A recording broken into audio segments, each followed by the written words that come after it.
শর্তে খেলাধুলা জায়েজ। বলুন কয় শর্তে? যে কোনো খেলা 3 শর্তে জায়েজ। নম্বর 1, যে কোনো খেলার মধ্যে দুনিয়া অথবা আখিরাতের কোনো উপকার থাকতে হবে। যে কোনো খেলার মধ্যে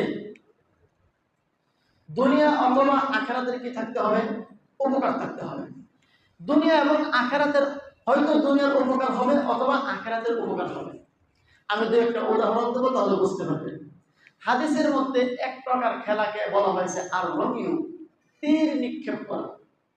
আরেক প্রকার খেলাকে বলা হয়েছে আল মুসাবাকা ফিল খাইল, গরু দৌড়ের প্রতিযোগিতা করা। আল্লাহ রসুলের জমানায় যুদ্ধ হলো তীর তলোয়ার ইত্যাদির মাধ্যমে, আর বাহন ছিল তখন ঘোড়া।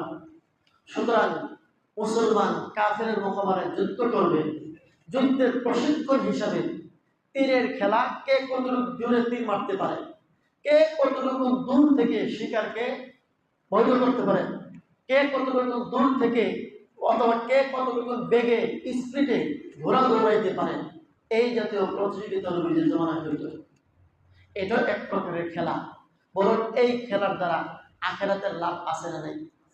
যেহেতু যুদ্ধের প্রশিক্ষণ, এই জন্য এই খেলাটা শুধু জায়েজ তা নয়, এটা আখিরাত এবং এটা সওয়াবের কাজ।